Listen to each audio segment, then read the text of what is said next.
बीड जिल्ह्यात खुनाच्या घटना थांबायचं नावच घेत नाहीये। आष्टी तालुक्यात जमावाच्या हल्ल्यात आता 2 सख्ख्या भावांचा मृत्यू झाल्याची दुर्दैवी घटना समोर येते। आष्टी तालुक्यातील वहिरा येथे गुरुवारी रात्रीच्या सुमारास त्यांच्याच समाजातील काही लोकांनी लोखंडी रॉड, धारधार शस्त्राने या 2 भावांवर हल्ला केला आणि यामध्ये दोघांचा जागीच मृत्यू झाल्याचं कळतंय। तर आणखी एक जण या हल्ल्यामध्ये गंभीर जखमी झालाय।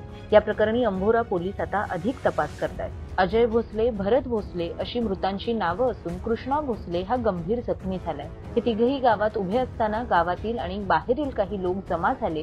यातील लोकांनी या तिघांवर हल्ला केला आणि ही घटना घडली। हा खून नेमका कोणत्या कारणाने झाला हे कारण अद्याप समजलं नाहीये। मात्र आष्टी ग्रामीण रुग्णालयात या मृतदेहाचं शवविच्छेदन सध्या सुरू आहे। या हल्ल्याबद्दल मृतांच्या नातेवाईकांनी नेमकं काय म्हटलंय हेही आपण पाहूया। जिनात भोसले, मी गायाकडे होते, ते आले, दिराला मारलं तिथं आधी।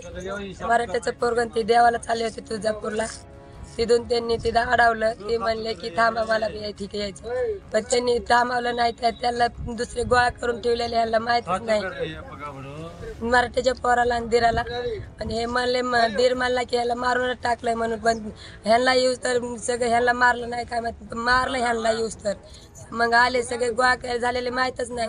मग अंधार पडता त्याला मारलं, गोळा झालेलं का खड्यात लागलेले होते ते, आणि गपचित घेऊन मारलं त्यांना। विलास आजीनाथ भोसले आणि भरत विलास भोसले, त्यांना जाग्यावर आजीनाथला असं मारून ह्याच्यात खड्यात टाकलं आणि भरतला सडकावर रोडवरच टाकलं मारून। आम्हाला लय वाढून माहित झालं, मारून टाकलं, आम्हाला माहित नव्हतं। मग ते दुसरं त्याचं भरतचं पोरग त्यांनी फोन लावला की बाप्पाला त्याला मारून टाकलं म्हणून असं म्हणले। मग आम्ही तिथून आलो, आम्हाला गाडीच भेटली नाही। मग आम्ही टेम्पो करून आलो, तिथून पिकअप करून आलो। आम्हाला काय नाही, आमच्या खुनाबद्दल खून पाहिजे, आम्हाला दुसरं काय नाही पाहिजे। आमचं लेकर बाय आमच्या